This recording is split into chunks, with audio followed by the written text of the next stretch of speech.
Tabletops will start after the following messages.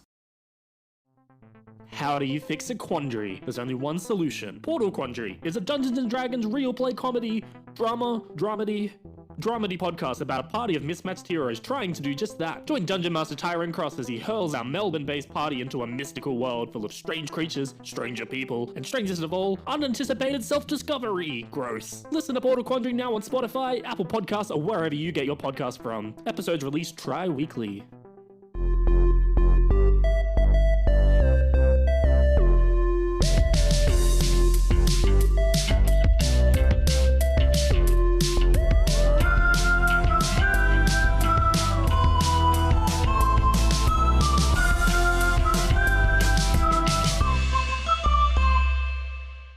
Welcome back to another episode of Tabletops. Today, we are talking about pacing, rhythm, tempo. It's not just for jazz anymore. That was my best go at an intro line. Yeah, sorry, I didn't get a hand on the ball. So that intro wasn't improv then? It wasn't. No, Okay. that was me trying to. We rehearsed it and it was better off mic. Yeah, I was trying Did you to. really? I did. I was channeling Franco's intro lines. But yeah, today we are talking about how to use and control the pace in your TTRPG game. You should have done like a Whiplash reference. I've Yeah, never not watched my it. tempo but kind of yeah, thing? on my tempo, on my tempo, snap, snap, snap. Yeah, we And then do I'll a GIF throw a in the chair at Discord. someone. Yeah. Okay, yeah, so let's talk a little bit about tempo today. I know that we've kind of alluded to this topic quite a bit during Yes, past the god episodes. of storms. Yes, the Tempest. But Tempest budget. where do we want to start? We can talk about combat tempo. We could talk about like role play scene tempo. Like basically, for me, it is one of the most important parts of running a game is trying to keep it feel like there's a momentum to the game. And I feel like a lot of unsuccessful sessions or games happen when you like get stuck somewhere and the tempo falters and like What does it really mean slows to down. have an unsuccessful session? Just one that like myself as a GM didn't feel good about. Like, oh, I wish that had happened Oh, man, better. that's just basic being a GM. Do you think what is it about other people's enjoyment or perceived enjoyment that affects how you enjoy the game? Oh no! It's called Welcome to this episode. Oh shit! I am interested in pulling this thread. It's not off topic. Right now, internally, it's like that scene in What We Do in the Shadows where Nandor tries to fly up to space and then he starts plummeting back down from the atmosphere on fire and he's just going, oh shit, oh shit, oh shit. No, I feel like when I have the most fun in a game, either GMing or playing, it feels like a roller coaster ride, and that it's like this is like we cannot stop until we get to the conclusion of this session because like we're going and like things are happening and we're reacting to them and we're trying to do stuff, but it feels like we are in a story, right? And it feels less like I don't know, like choosing stuff in a menu of like a game. You know what I mean? I guess for me it does feel like I slowly start forgetting that it is just a game and it feels Like a more fictional like setting. a fiction. You know what I mean? And so that's why it's so important to me. But maybe Do you I'm think the only one that who really likes this as a thing. To toss in there. Do you dissociate a lot, or? I'm just gonna, Sorry. it's going to be another Nick and Franco talk at each other episode. Gilmore guys. I was going to say, to answer Franco's like initial question, like I build the game for other people to have fun with it, and I really want them to interact with it and take it with them and talk about it. So if I walk away from a session, and go, they weren't into that. Yeah. I didn't build that right. They didn't enjoy it as much as I think they could have. Then that's where I need to step my game up. I think we need a therapy session. Well, what about you? Do you never think about like the pacing of a game as being Do important? you think about other people in general? Yeah, I do think about other people. I do come away with sessions sometimes, thinking like, oh, or is this person having fun, or whatever. But that's usually something that's like more obvious. Yeah. I feel like maybe the tempo discussion is something maybe less about player enjoyment and just how it feels to be in a story when you're also writing it all together. Because I also write fiction, Right. and I think pacing is really important. Yeah. I have a lot of fun with pacing, but I find that in games I don't think about it as much, but I do get what you mean when Yeah. you say pacing, Right. Or a tempo. I think, there's a lot of like tempo killers, initiative, obviously. Any dice roll really can be a killer. Yeah. Anything that reminds you that it's a game. If you want to talk about tempo as being something like how immersed are you in the environment. Yeah. Then I guess that is an interesting way to look at interacting it. with the game mechanics. Immersion, yeah. Because I don't know. I also feel though that like dice rolls can be like a really successful part of tempo, because if you build up to that peak of the roller coaster and that's like, all right, like roll right now, and like but you got this is a moment, you know what I mean? And that's why every dice roll is important, because you got to make sure that whatever the outcome, it's meaningful. It's meaningful. And to piggyback on your allegory right there, our analogy, English is hard. I think a good pacing is that you always want the rolls to be at the peak of that roller coaster. Right. Yeah. When it's like naturally waiting to crash down, or if you're like sliding down, you'll be like, oh, well, stop. Let's do a roll right now. Like, Well, then why don't we talk a little bit about combat first as like a way to kind of slide into this, and then we can talk about like role playing, and then maybe after a break we can talk about some other parts of it. But like, so about our feelings. In combat, I find it's hardest to control tempo, especially in a really mechanic-heavy game, because just the fact that people have to go through the mechanics to interact with the game in combat means that a round of combat can take 20 minutes. You know what I mean? And that's absolutely 6 not. seconds. A round of combat takes 40 minutes. I've timed it. Yeah, a round of combat. A round of combat. A round of combat. A round of combat. A single round, like everyone going once. Everyone going once. I've clocked it at 40 minutes. Wow, We have like 8 people in our that's true. game. And we have to not to call anyone out, you know who you are. We do have to like Okay, re-explain it fucking wait for 2 this. or 3 times exactly what's Come happening. on. Come on. At least twice in one round of. Rio, you don't need to talk down to yourself like that. Wow, got him. He didn't. Hey, by the way, I'm speaking of deflecting. timing, because you do want everything to kind of like be in its place and sequential and in an appropriate time. My name's Shade. I'm joined Oh by my Franco God, we did. and Rio. Holy We shit. didn't introduce. Fucking fool. Oh my God. What a I clown. was waiting to make a timing joke. I didn't want to. I was like, no, we're gonna do it clown now. Wow. Wow. Nick, is it your first day? Man, Jeez. guys, wow. I totally flubbed that. I Well, beefed it. I welcome back. absolutely Okay, so we have to start beefed this it. episode over. No, right? this stays. This is all about This tempo. is it. So, with combat, yes, it can be a slog, and you do want to keep it quick and snappy, and you do sometimes have to explain rules and things like that. For me, I think, trying to. So we had a game this past Thursday, as we always do.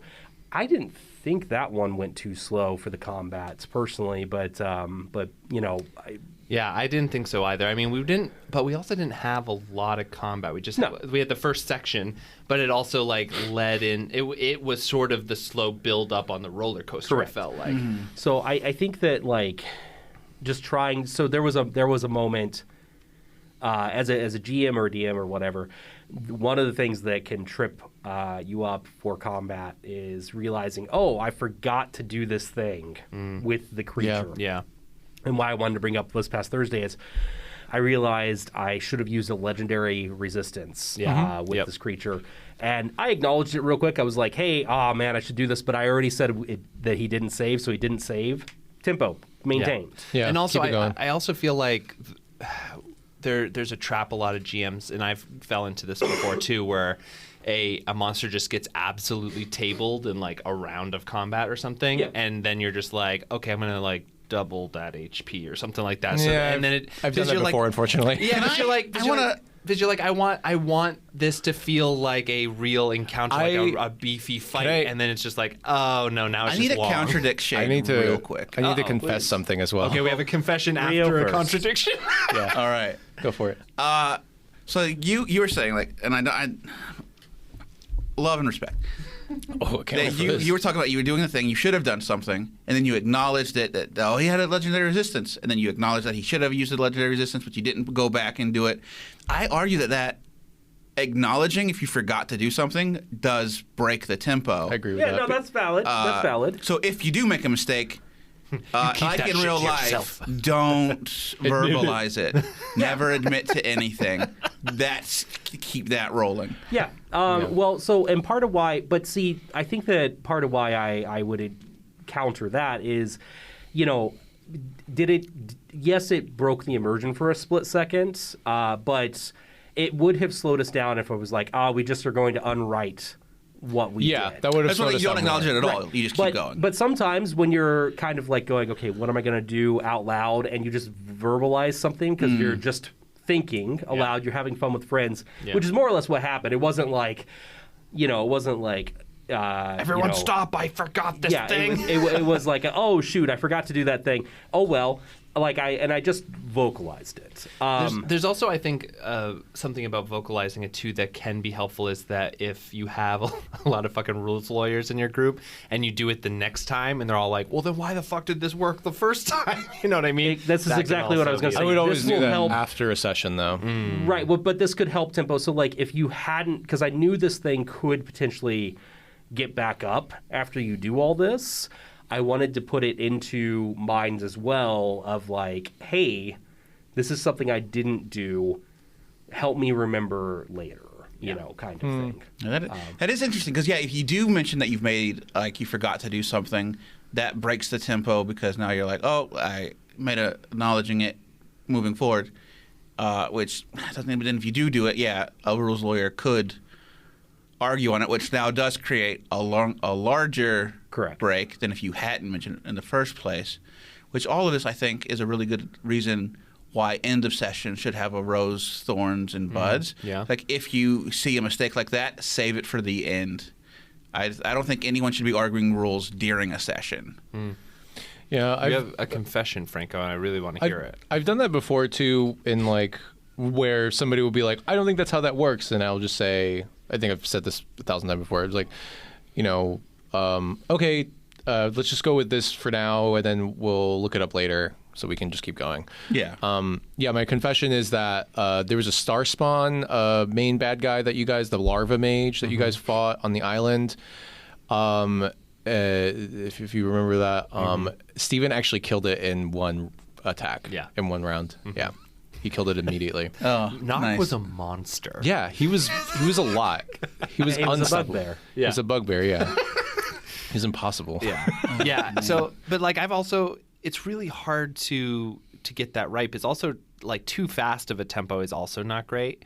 You know what I mean? So like, do you guys have any ways that as a GM you've ever modified combat itself to try to like correct a speed of play or like how something is feeling in the moment to try to correct the tempo to make it feel a little bit better? I think I've made a mistake doing that, just adding more HP. I think is usually a mistake, but then sometimes with something like with what happened with your monster Izanami, we basically immobilized her in the first round. And then just beat the shit out of the creature. There's a lot of rule Rio interplay. was so upset. I was looking forward to that encounter so much. It was the one time I got a catch. I loved it. Everyone enjoyed it. I felt like Big Damn Heroes, to the thing about what you were saying about like you want people to interact with your fiction and talk about it. We fucking interacted with that fiction. Dog money.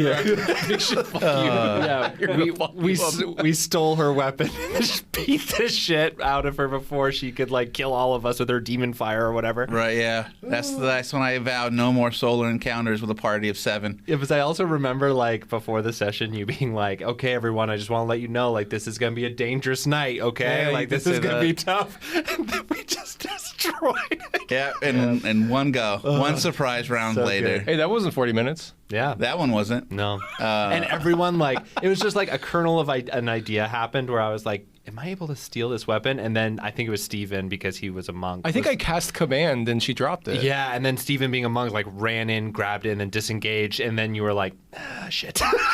Yeah.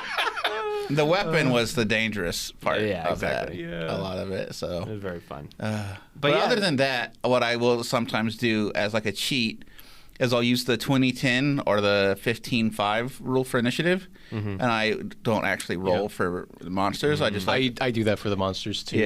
Not anymore, but I used to do that when we played online, and there's like the encounter builder thing or whatever on D&D Beyond.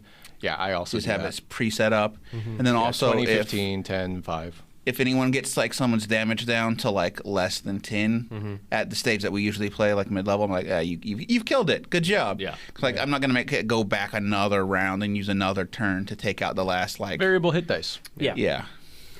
Yeah, I would echo that. I mean, again, with this most recent fight that we did, I didn't bother rolling initiative for them. I just said, okay, 2 people went first, then then that's a monster, then 2 people, then a monster, then one person, then a monster, or something like that. And I really want to break into passive initiative, like for players. There's a thing I've seen where you roll initiative after an encounter. Basically, you're rolling like For the next one. Yeah. Like at the beginning of a session, you roll initiative, and then that'll be the initiative for the next time. At the end of the fight, you roll initiative again for the next fight. I mean, you could also just make your initiative, like your plus for initiative, be your score. Like that's your passive initiative. I mean, That's what I was saying. Yeah. my only, this is a whole different So many of them can would of be tied, worms. There are character features which are negated by that, like lore bards, for Yeah. example.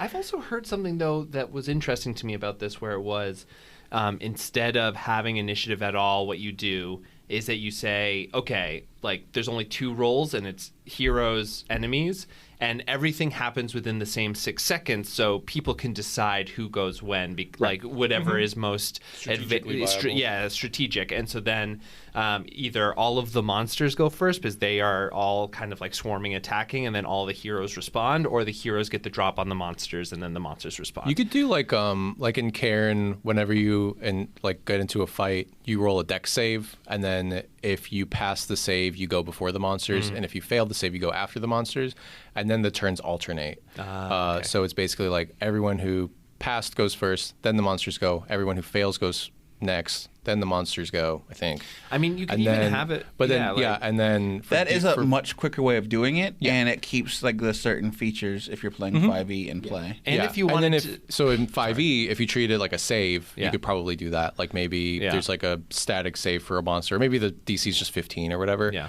Then like every time you roll, you think of it as an initiative save. Then you do that. Go, monsters go, failures go, and then everybody goes. Yeah. And then monsters go. You could also even do it like rotating initiative, and that it would be like heroes, villains, heroes, so that going second isn't always a pure disadvantage because they get to essentially go twice. I did that with you before. guys when not that exactly, but when Yeah. we played Knave. You roll initiative every time, but it's just a d6. Right. And then it's a group initiative. Yeah. Yeah, I mean, there's a lot of ways. Like, initiative does slow things down. Yeah, we've talked quite a about bit. initiative already. Yeah, but like, also so this is tougher and much more for like more mechanic-heavy TTRPGs. But how do you also deal with like the decision paralysis during combat that will slow down everything? Like, especially at a high level in like a You give Pathfinder people or a timer. yeah, you just set a timer at the table. them. You son of a bitch! You had a full 20 minutes to come up with your move. 40. You had 40 minutes. I just feel like it's hard because Come up with something. combat is flexible and things like factors change as people kill Right. monsters or whatever, and like you have to decide what you're going to do, or if someone moves into a spell blast space or whatever, you can't really do that the same way anymore. I'm going to just say, like, I think for me, empathy also is like a big part of my tempo experience. So, like, I may be feeling impatient about, like, okay, you had some time to decide this or that. But I know that I will also probably need to reconsider some things and talk out something real quick at the table. So here's the correct way. I will usually So try no to empathy. figure out a plan A, a plan B, and then like a general like if As a player, you mean? Yeah, if none of those works, I'm just gonna do my default go-to. So it's like at the start of a round, I'm like, okay, what is my character going to do? Great. Yeah. If I can't do that, what is my best backup option? Gotcha. And if both of those get written out, cantrips. Yeah. Or just all swing and attack at the nearest thing. Yeah. And that way I kind of always have a plan. And then obviously pay attention while the other players are going. And you fiddle if you need to, but you have your go-to. So when it comes to your turn, and because I will try to do this, I don't know if I've always succeeded. When it comes to my turn, I'm like, here's what I'm doing. Let's go. Here's a question that I need real quick to confirm or deny if this is possible. And then my turn goes and gets done. For For the structure of a session, do you guys place combat specifically in a place within the session so that you can plan for that section to be a combat speed? So like what Shade was saying is like we started that session with combat, so it was like the slow ramp up to a, which we knew we were going to get into based on the from occurrences of the last session. Exactly. Yeah. And or like I know a lot of people like to end a session with combat too. Like that is also a way I to prefer do it. to start with combat because it is kind of a long, like tedious thing. Yeah. And your player's going to be at their most energy levels at the beginning. I hate when like combat gets thrown in the middle or at the end when I'm running because I'm like I don't know if we're gonna be able to get through this whole combat. Yes. Yeah. If I know combat's coming, I will try to put it off and like distract the players with something else to do to move the story along, and then get into combat at the end. We're like, okay, the next time. We'll come to, and that also gives you that cliffhanger energy where it's like, okay, next time we're going to start with a fight, and people are thinking about, oh, what's going to happen? Are we going to die? One thing I will say too is like this for a mechanical based game like Pathfinder or D&D or something. It like I think that is how I would do it. Like I usually ended a session with combat, but I think that starting it is actually a better place to put it. Yeah. And also one of the reasons why I think that I like narrative games more is that you can, I think, be a little bit more flexible with placing combat throughout. Like during Candle Cove or like Lakewood or something, you can have an encounter with a monster that isn't fully resolved and have it be a little bit more narratively paced because of how that combat works, which is a lot more just like the always hit kind of thing. Like if you hit, you get hit, all that kind of stuff, and I can just like talk through it with people and it feels snappy. So. I think I don't plan for it because I don't plan for this type of thing. It's just not something that I do. But I do agree that it feels bad at the end. Yeah. It Because feels it very bad at the slows end. down and everyone has like kind of a lagging Or even just like it's like, oh fuck, it's like 10:30. Yeah. We're only halfway through this combat. Yeah. Like, ugh, that's the worst part. Yeah. That's the worst thing that can happen. Yeah. And you know, for me, I always want a resolution after the combat. Yeah. And we need at least 20-30 minutes for that. It's a in my scene mind. sequel thing. That's correct. It's a fiction thing. Yeah, I need at least 20-30 minutes for that. So doing the combat at the end always feels bad. Would much rather start or have in the middle. Middle's, obviously worse than starting with it. I've never thought about this question. Yeah. Yeah. For pacing. Yeah. Absolutely. And if you're going to have combat at the end or even in the middle, I really prefer for it to be very low stakes. Yeah. Your big boss should be for a tempo pacing thing. Your big boss should be the entire session or the first half of a session or something like that. They shouldn't be the thing that, okay, you fought your way, unless you're doing a one shot, which is different. Which might end with combat because that's how a one shot would have to be paced. Well, depending on how you build so it. for the pacing of it does depend on the one shot. For the pacing of a one shot that will have combat as a central premise, I do think of that. You mentioned a roller coaster earlier. Yeah. That is a parabola kind of effect or a bell curve effect where you start off with, setting the scenes, some exploration, some dungeon delving. Middle at the top is the fight. You probably have a small break at both ends of the fight for Energy. bio and whatnot. And then you come off of that fight with the resolutions. Right, yeah. I think this is all well and good, but I just don't plan sessions like this. I mean, that's Well, fair. why don't we kind of change it then and talk a little bit more, not like combat, but more like about role play? Yeah. Because role play scenes and After this break? no, right okay. now. I'm not cutting this off yet. Get on our tempo, Franco. No, because like the thing about roleplay is that we've all had that thing where a scene is dragging out, and maybe it's only between two characters, and the rest, like everyone else, is just kind of listening. And you get to a point where you're like, oh, we've been here for a while, and like other people are maybe like there's a way that you have to keep everyone engaged as you're running, and if two people are having a conversation that could last 45 minutes or whatever, that's actually not very fun for everyone else just to listen to for that amount of time. So like how do you judge tempo when it comes to role playing or more social parts of the sessions? I'll start this part of the conversation like this, because I know it happened a lot in Argot, and it's starting to like creep into the Waterdeep game. But because our party is usually 7 people, or a group of 8, someone's running, and we get to these things where it's like we can do A, or we can do B, and you get like a solid 3-3, or like a couple people like not really going either way, or one person who goes off on themselves. I'm getting there. And so they will discuss the merits and demerits of the plan of action for a very long time.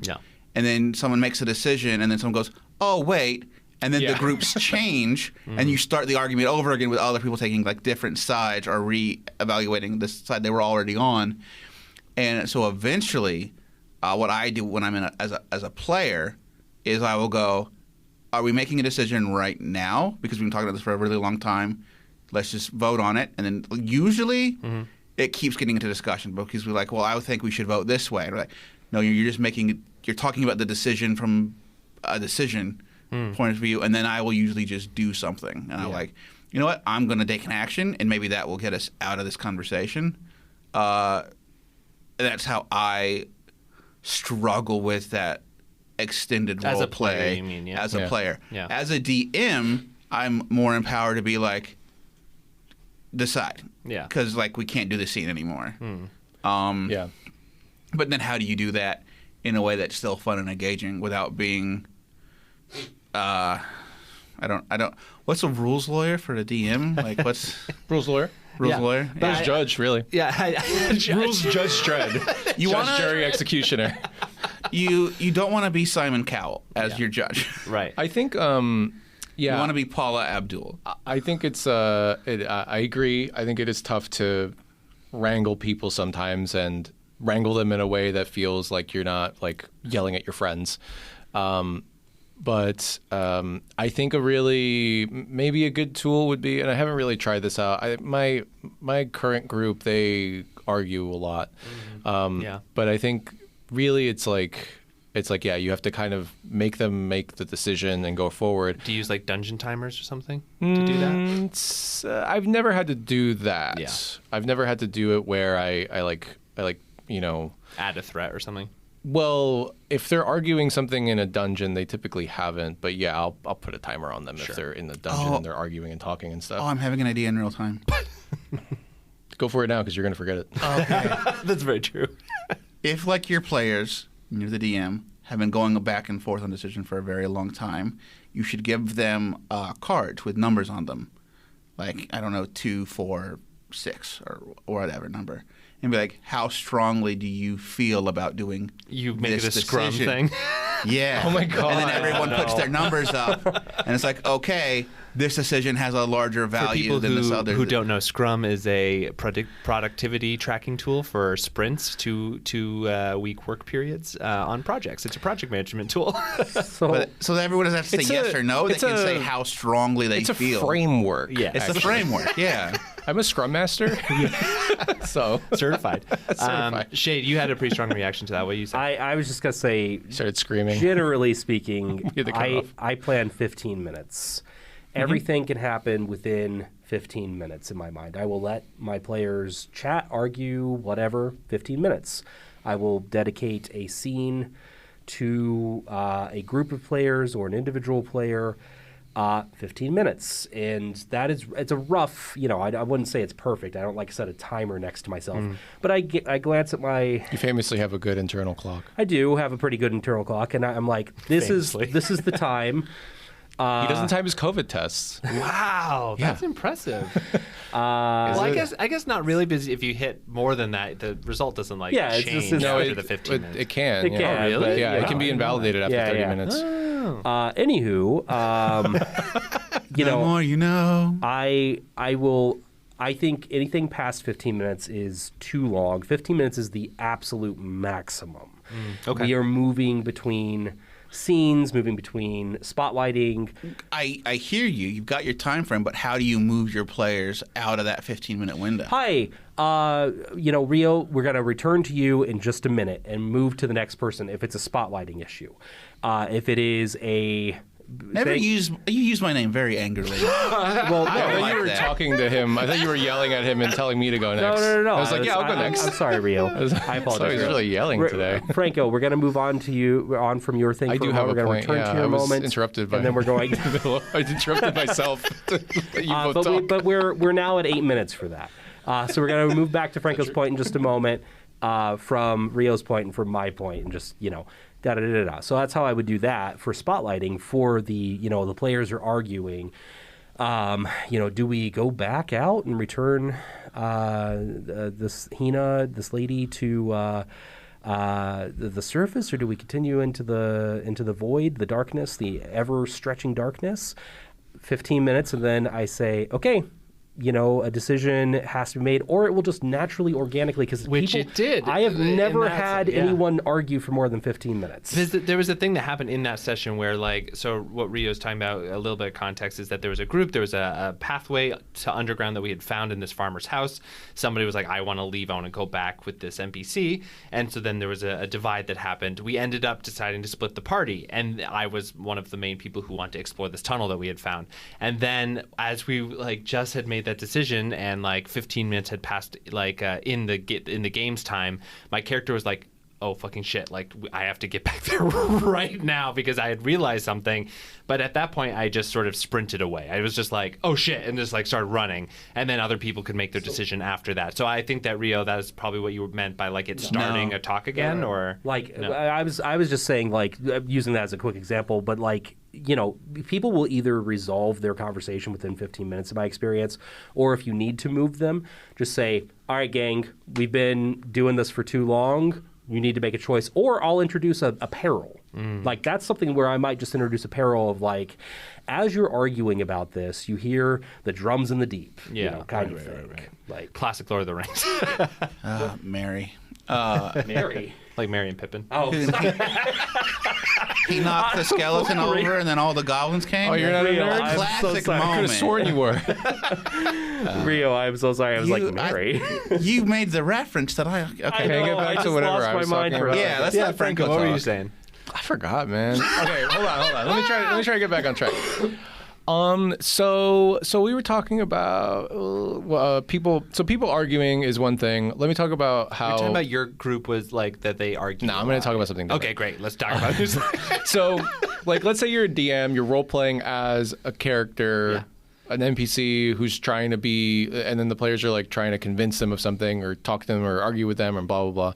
I think a lot of people might get into a trap of just kind of letting that go on or not knowing exactly what to do. But I think at some point you have to firmly decide that this NPC is not going to help you with this, or this NPC is only going to help you if you do this, and then that's it. Yeah, using the narrator's voice that can be really helpful too. Yeah. Of it's hey, you guys, let me break out of this. You guys have been talking about. You guys have been. You can continue arguing. You continue with this line of reasoning.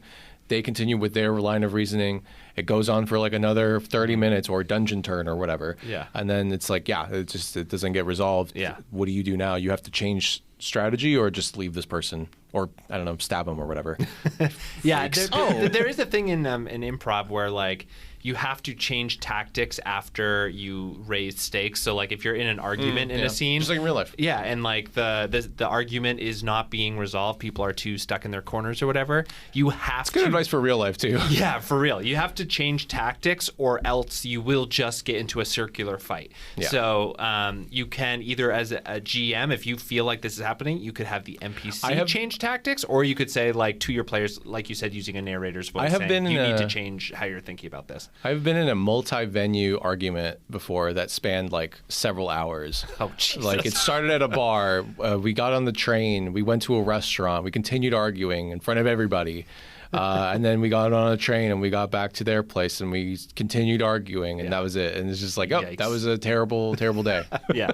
Rio. So as I've recently have been going through my mental health journey, I'm realizing that I'm on the autism spectrum. Sure. I have ADHD, which means a lot of times I get stuck in these little moments and I'm not aware about it. And I think a lot of our advice and our stuff that we've been talking about is like, how do you deal with neurotypical blocks in people? If you're throwing in someone who literally is processing information differently, like I can't speak for this, but you three have dealt with me for years. Have you developed any practices to sort of like predict my behaviors? I never tell you what to do. I only give you options. This is a great question that we can explore right after these breaks. Hey everyone, it's me, Nick, from the Tabletop Podcast. When I'm not hosting, I'm thinking about ways to create a better podcast for you guys, and I think I landed on something pretty fun.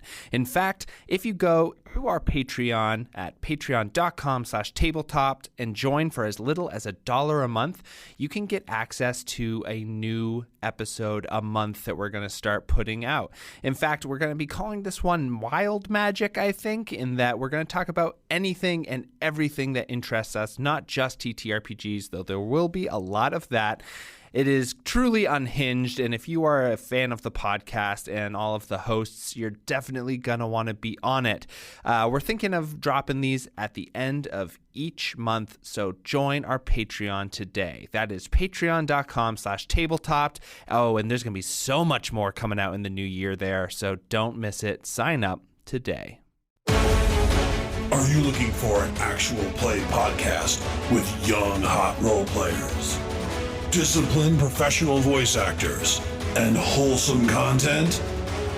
Well, this isn't that podcast. AARPG is an adults-only podcast with interviews, actual play stories where...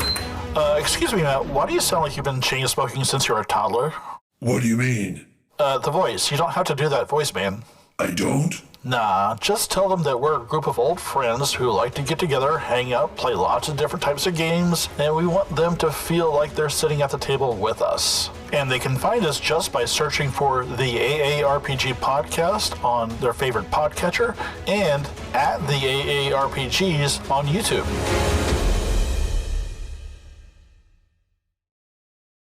Welcome back, everyone, to Tabletop. We're talking about tempo.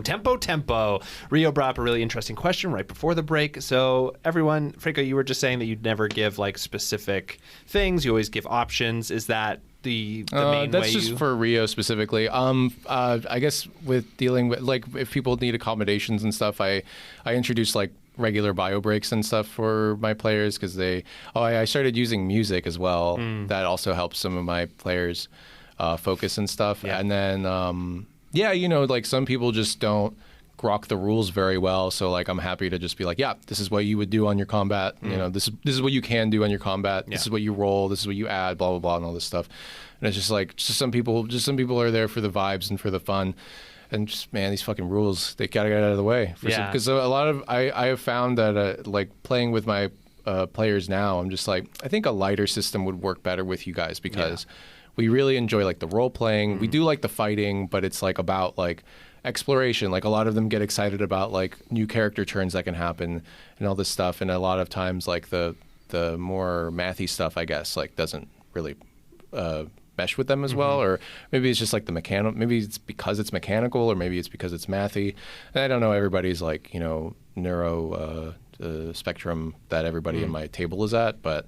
I have some vague idea about it. But usually it's like attention stuff. I think a lot of our group has attention stuff. Yeah, totally. I think me and Shade are the only ones that don't.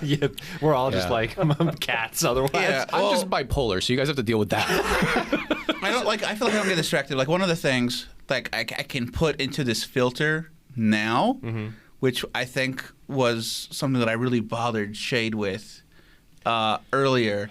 It might just be a perception thing. It could just be a perception thing. Like I'm refiltering like past experience. But one of like the things like for ADHD people is like they really like one of like the sort of I don't want to say standard like behaviors, but like maybe like a one typical of the most common common behavior is like arguing gives us like that dopamine hit where arguing becomes really good. And then like on the autism side, I get really stuck into what I think is right or wrong, and I can't move away from it. And I know me and Shade had half-hour discussion in character because Valen had a very I had decided what Valen's sense of law and order was, and the city guard had there, and I was like, no, you're wrong. And I would have sat there and argued for hours. It felt like that. I was gonna say I wasn't annoyed by it. I was just kind of like, it sounded like you guys were like actually arguing, and then afterwards it's like, no, that was fine. It was all in character and blah blah blah and all this stuff. Yeah, Like, okay, great. I just wanted to it was Rock versus Hard Place. Yeah, like, right. It was very Batman Joker. And I realize now that stick to his 15-minute rule. I would need someone to I would never move voluntarily from that position. Well, here's how I've done it with you. So we've had moments like this in the past. One, I think the most infamous, maybe in your mind, is in Westwood, where I threw you through a bar window. So sometimes I have felt as though you're like you get like stuck in a frame of mind, and you're not taking like a new piece of information or something. And then what I do is I just make that piece of information like incredibly obvious, which was throwing you through a window and then having the guy like essentially break a leg off the table and be like, I'm about to cave in your head. That's a really good point. Are you going to listen now? And then you're like, yeah, okay. Yeah, that may be related to the thing that I said, which was like immediately presenting you with options by being like, okay, like this is what's and I think this is good practice for any player because it's like just immediately present them with a situation and have them make a decision. Yeah, because like in that case, there was this guy who like Rio had said something that this character felt disparaging towards like a friend who had died. And I whispered it to a colleague. Yeah, and this person was a werewolf, so I had very good hearing, and heard about it and basically confronted him. And then Rio was like, yeah, I meant what I said. And he basically was like, okay, and grabbed you and threw you through a window. And That's so, true, you had the option to lie. So like I presented you with like, okay, what's the out? And then you said like, no, I'm going to stick with it. And then I basically went forward, and I didn't like try to penalize you, but instead I was like, this character feels super strongly about this now. And then I provided you with the out, which was, you're going to do this task for me. And you said, yeah, okay. But Rio, I do want to just say, like, I want to sing your praises to your sticking with guns sometimes, because like it's great when it makes sense in character. You do. Yeah, like, all your characters are like that. You do make these like the other day. I was so blown away with like because your character has kind of been going on this journey of like, oh, maybe instead of vengeful I should be reformative and things like that, and has kind of taken on this relationship, we'll say, with Tyr. He's kind of devoted to Tyr for a hot minute, and you said instead of doing fighting right at the start of this combat, you were like, reform your ways. Yeah, exactly. You preached at them real quick. I was like, surrender, and we'll like discuss repercussions. I also wanted to tell them to surrender too, because I wasn't sure if they were bad or not. To be honest, the thing that was so funny about that to me was like you were like surrender, and then essentially like looked up at the sky and was like, right, that was right. That was really so good. You do choose these moments, like you are the kind of person who is like, okay, sometimes when we explain like the consequences, or when the consequences are very clear, you will sometimes say like, yeah, I get that, but I got to do this because that's the right.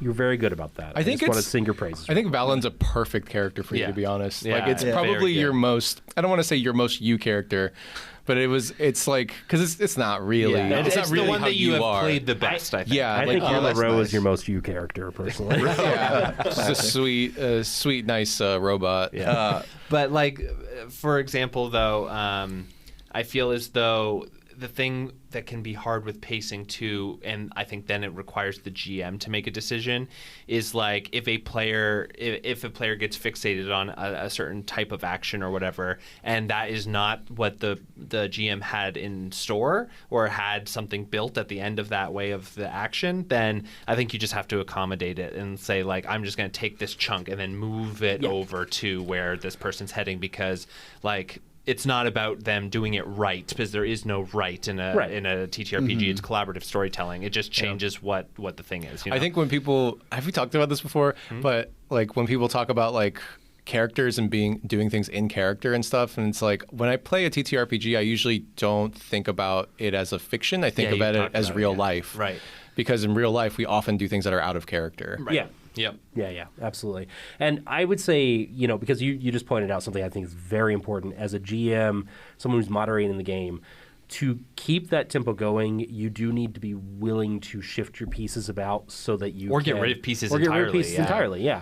Add in new pieces because your players will do things that maybe you weren't thinking about, or maybe that was like, oh, okay, I hadn't really prepared for this or that, but I do want to pursue this and give them this, and just being that adaptable. But I think as a player, like I know one of my problem things is because, like you, Rio, I also do fixate on things. I think I want to logic it out for everyone, make sure everyone understood what happened, and we're all on the same page, and happy. I have found as a player, silence is my biggest friend for tempo. So I know there are so many times where I've been in so many games and I'm like, I know that's not how that rule works. And I know it would benefit the player, or I know it would benefit the GM in this moment if we were to talk about that. And I have, to your point, talked about that at the end more. I am more inclined to do that now than I was. No, but I hear, because I've had to practice that exact same behavior too. Yeah. With Nick, and Nick is our newest DM. That's why I'm calling him up. But when he's running a game and something will happen, I'm like, oh, that's not how that's supposed to work. And I'm like, he's. Nope, this isn't mine. Not right now. Oh, like when you're a player and you listen to a DM make a mistake or whatever. Or anything. Or I hear a player interpret a rule one way. Yeah. Yeah. Or I hear a player. I get it. No, and yeah. I actually, I used to kind of relish in when someone would be like, oh, hey, how does this work? And now I'm just kind of like, I don't really want to answer that question if someone asks me it. Like, you can look it up. Oh, it's like when a DM asks you as a player, Something how like does that'll this work? happen sometimes. Like, I'm happy, I will answer it, but I always feel like, that has ruined the tempo because... What I've noticed sometimes on a rare occurrence, when I'm running a game, one of the players will ask Shade, how's I'm like, sorry. And I'll be like, no, I'm running it. Stop that. Yeah, that makes sense. And I try to just keep my mouth shut now. So maybe another thing to help tempo at a game is like at a session 0 or whatever, kind of set out a fencing about how rules should Stop be asking considered. Shade questions. Shut the fuck up. That's probably a good rule, actually. we should all But I mean, in the implement that same way rule. that people ask Shade, how do the rules work? I think people also go, like, we'll ask Steven, like, for strategy questions. Yeah, exactly. And like, I exactly. think you two will also get asked, like, what should I do next? And it's like, that's breaking tempo because we shouldn't have other people talking about what you're. It's really tough whenever we talk about stuff that we do as DMs or as players, and we kind of say these things, but we're sort of relaying an ideal version of ourselves that we're talking totally. about Yeah. in the current moment. Yeah, we're Yeah, super and- fun. It's. I think it's. I don't know. Everything's harder when it's flowing. Yeah, exactly. It's just exactly. like you have to make really quick like, decisions. fuck, I did this. Yeah. And it's worth acknowledging that, like, there is fun in those moments too. Like having those conversations. Sure. Yeah. They are their own. It's a game and it's a social game. Conversation. Yeah. It's like one of those, it's like there's no absolutes. You don't always need to do something one way or always not, like you shouldn't always avoid asking Shade a question. Right. So you shouldn't always go to the Shade with a question. Sometimes just like we have time, let's figure it out. I think probably you could think about it a different way, though. Just to not think about it as like a threat to your authority, but as a way to offload your duties as a GM. Yeah. Right. dude. Yeah, that's also really like good. Franco did I forget what we called you, and it was the most recent ICO, but you like did the initiative turn tracking tracking, and things Yes, like that. yeah, the That was great. caller, yeah. The caller, yeah, Yeah. thank you. I forgot the word. That was fantastic, and I really appreciated that. Having those kinds of tools and agreements are great. I think that but my original point here is choosing silence and really choosing when you're going to say things. Totally. As a player, or As a player or period? and as a GM. Yes, I was thinking about that as you were talking about Yeah, that if too. like a GM, like if a player Man, does just- something and like it maybe not as optimal, or like you're like something like this isn't quite right, but you're just like, I'm just gonna let it go. I get stuck a lot of times. Just like that's not the lore that I told you. Oh, or right, and yeah, I was like, yeah, well, yeah. that's how they remember it, so I don't really need to correct it right now. I think with that type of I thing, have had it that might. problem. So much. Yeah. I think with that type of thing, I do like to correct people when it's like a lore thing or when it's like a fact thing. Like it's like we talked to this person, it's like no, you talked to this other person actually. Well, this is actually something I want to kind of bring us to a close on, and it's kind of a big question, so we can talk about it for a little while. we should have our clothes on. Yeah, we should always have our clothes on. But how do you Always. This guy's a never nude. But how do you track tempo and pace when you're thinking about an overarching story? So I know that some GMs do not build out like a full story. Some do. Like I usually have like an ending in mind, but I don't have like a middle in mind. Things like that. But there's also like a lot of things where if you pace it correctly, it's just way more rewarding for the players when they get something where like finally something clicks or whatever. How do you pace your overarching sort of story? Not so much in the planning phase, but like how do you make sure that you are moving through a story at a pace that the players are happy and that they're engaged and interested? Oh, can You know I? what I mean? I just did this. I have right, I have I'm ready. relevant information. So in our current campaign, the Espers, I'm trying to like dial back because basically it was originally set to be 3 adventures to make the campaign, and the first adventure was very confusing. Not to me, I wrote it, but in communicating like what was actually happening to the players. Right. And with so many players, it was hard to tell like who was getting what information, and Yeah. we were rehashing like the same sort of like stuff over and over again. Yeah. So we just did our interlude between the 2 adventures, and I made a roadmap for the second adventure, and I was like, what are the things that they need to find? And they're like, those are 5 episodes. What are the opposing like forces? You might say you're a big bad evil monster. And I was like, okay, so there's going to be an episode for a villain. However many villains are also going to like appear. And I was like, okay, so I know that I have 8 sessions of direct interacting. So it's going to take at least 8 sessions to do all of the things. Right. Now the trick to the next session, because I think you can only really plan for your next session, Right. is how am I going to move them from where they are to be in the best place to start the next episode at Right. the end of this. Yeah. And that can be really tricky because what I have is like, okay, so what possible encounters are they going to have to like solve with combat? What are they going to explore? What areas are there? And who are the people that it's most important for them to talk to? What are their opinions? What information do they have? And I write all of that down, and I'm like, because then you also have to like, what are the players' own goals? Right. How are they going to want to interact with their own things? Yeah. So I really think that you can't plan your tempo in advance. Like I think the way you phrased the question is you really have to like you just have to have all of your pieces ready and start moving things in front and Well, in weaving a way, it as though- you go. In a way, though, you've sort of planned out like the overall story arc in like key moments. Essentially, you've taken Right. key moments and said like, I'm not planning how. Like, I'm not going to put rails down and say, like, they go from here to here to here to here. But you're saying, like, this is a moment that they're going to have to get to eventually. The stuff in between, I don't really know yet, but, like, we'll pace that out. And then we get to the next one. The next one, like you said, you have 8 sessions of, like, key moments. Right.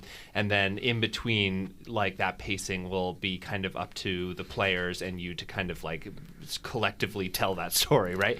Right. Yeah, so I think that's a really great way. Like I said, before, I usually have an ending in mind, so I'm sort of like, okay, so eventually it's going to lead to like this is the event, and I think that I have that in mind because of the apocalypse clock in Monster of the Week, how it basically sets up a session. It will also say like you can also use this to do an arc or like a full story, as saying like this is what's going to be happening if the players don't intercede, right? Yeah, that's my favorite type of. Yeah. That's my favorite type of like forward planning, as just like knowing what the bad guys' plans are. Yeah. Because I don't like just saying like, oh, this is definitely going to happen and that type of thing. Anymore, I guess. But the bad guys' plans were always like the Deathless One was always going to invade Ardgoth. Yeah, right. So like in a way, I guess I did kind of do the thing that I do now. I did have an ending, but it was still sort of framed around the fact that like the bad guy's going to do what the bad guy wants to do. Can I go back to? I think I can illustrate my point more concretely. Absolutely, yeah. And I feel like that might be better for dear listener. We love you, dear listener. Dear Okay. listener. So I think we already revealed that in the Espers, this second song, you're looking for fragments of the World Heart. Right. So say that you know that, and again, I'm making all of this up. It's not going to be in the game. It's not, no spoilers.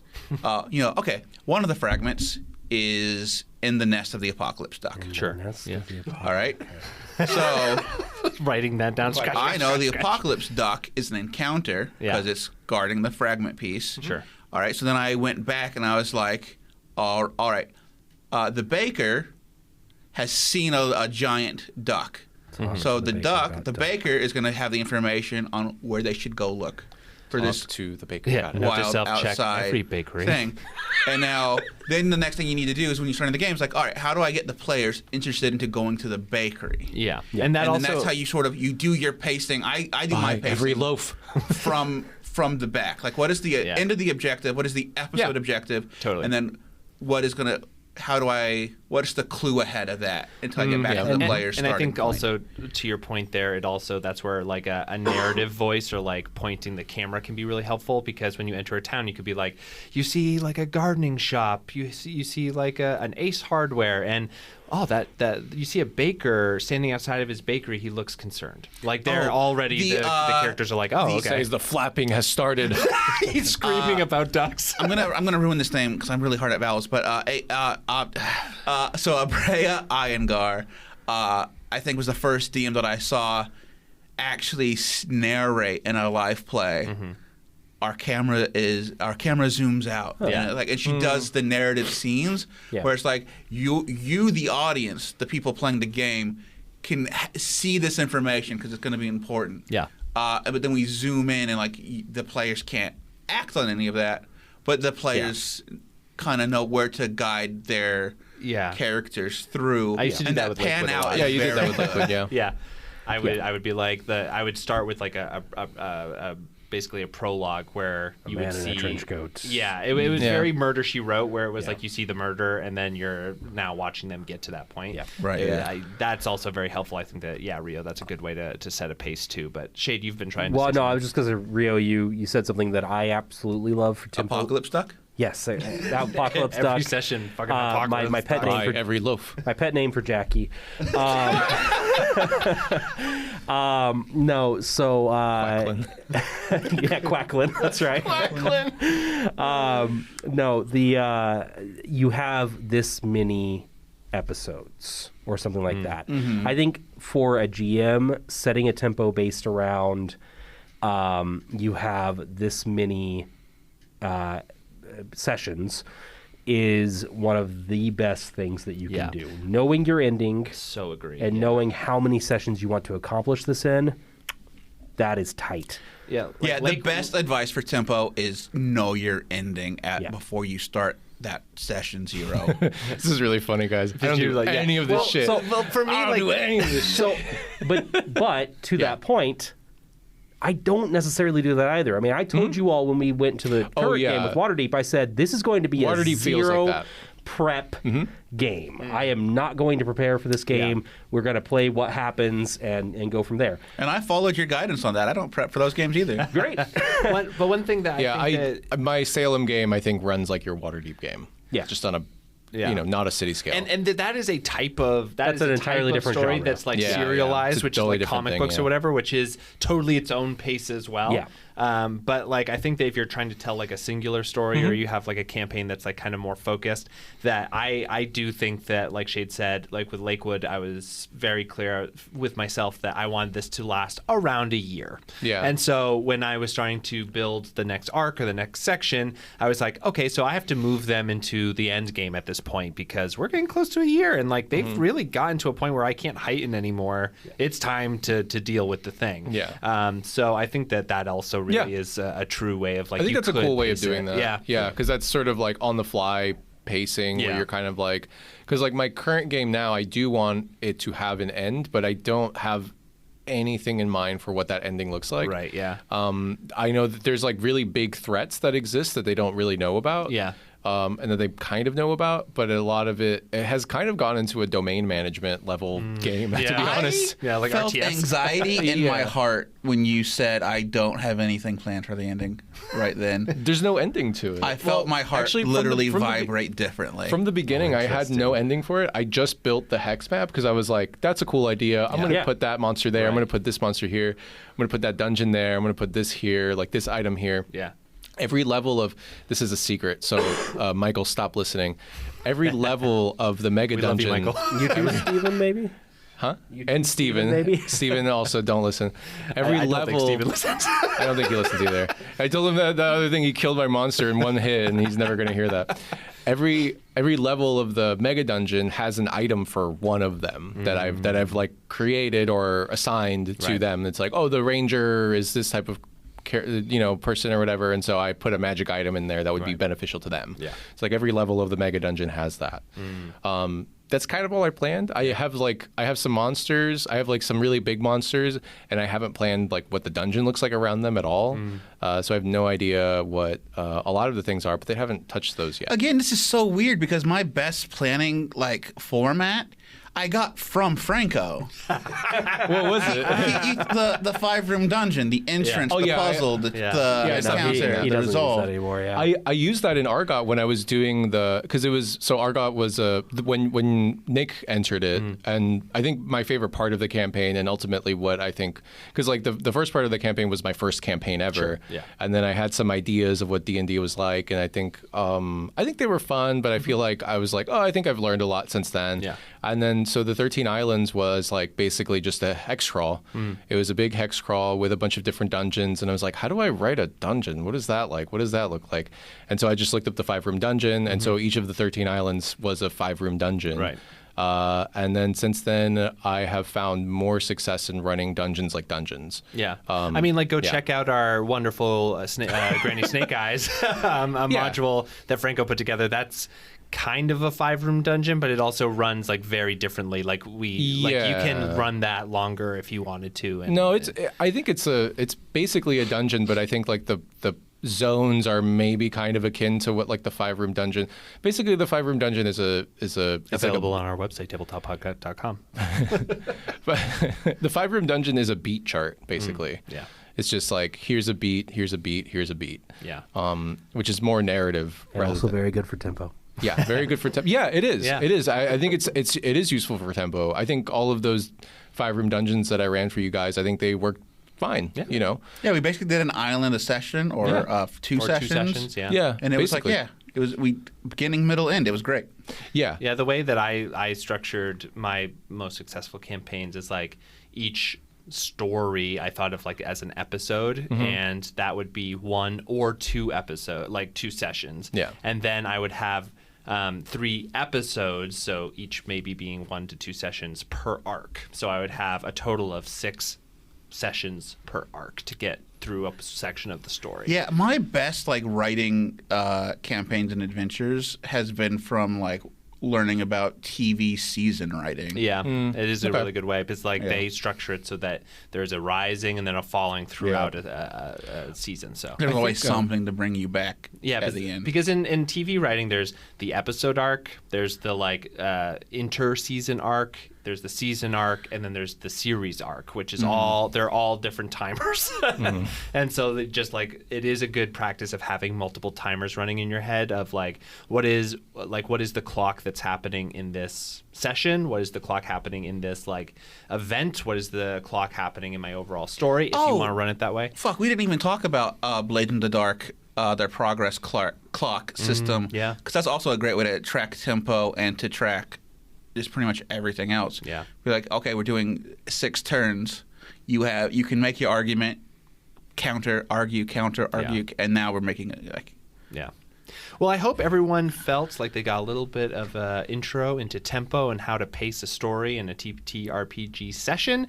If you are interested in hearing more from us, we do episodes like this every Monday. That's right, every Monday you can get free TTRPG advice. But if you'd like to support the show, you can go to patreon.com/tabletop. We do extra episodes there, along with other modules and things like that we drop once in a while, as well as our website, tabletopod.com. You can go there and send us a question that you might want answered on the podcast. We will answer. Everyone, thank you so much for listening, and we'll see you next week. Bye. Bye.